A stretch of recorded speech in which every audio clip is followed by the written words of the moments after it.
За оюнгай гишүүнд баярлалаа. Бид нар ч одоо 9 хуулиар дотоосон 9 баяраар 16 хоног амарчаад байгаа шүү дээ. Ер нь бол яг 16 ажлын өдөр гэж тооцож байгаа.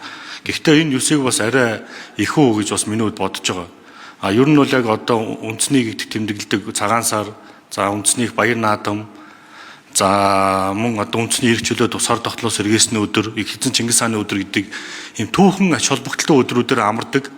За бусад өдрөөр бол ийм одоо ажилдаг төлбөр рүү оруулах юм боломж байгаагүй юу?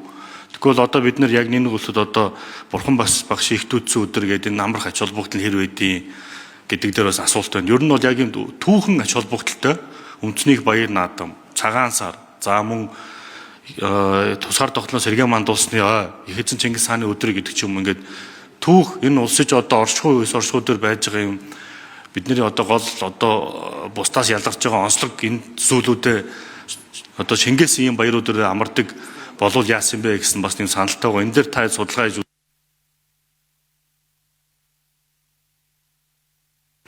За оюун гишүүн нэмж хариулъя.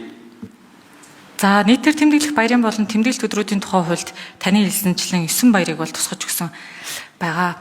Яг эдгээр баяруудыг амралтын өдөр байдлаар амарч өнгөрөөх нь зүйтэй юу гэдэг дээр яг гэр бүл хөдөлмөр нийгмийн хамгааллын яамныхан нэлээд тийм өргөн хүрээний хилцүүлэг хийж ээж оруулж ирэх нь зүйтэй хаа гэж бол үзсэн юм аа. Тэгээ зөвөр яг энэ хуулийн төсөл дээр хуульчидтай суугаад ажиллаж байхад бол ер нь бусад улсуудад нийтээр тэмдэглэдэг баярт өдрийг амралтын өдрүүдтэй нь хамттан зөвөр тооцож үзье.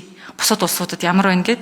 Тэгэхэд Оросын холбооны улсад одоо 365 хоногийн 121 өдөр нь нэг бол хагас бүтэн сайн дайраад, нэг бас нийтээр амрах баярын өдөр бол дайраад явт юм лээ.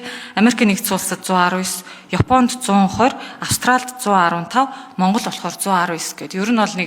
Ер нь л нэг ойролцоод бол хагас бүтэн сайнаа нэмэл баярын өдрүүдэд нэмэхэр нэг иймэрхүү л амарч байгаа мэдээлэл бол манай энэ дэлгэрэнгүй танилцуулах байгаа.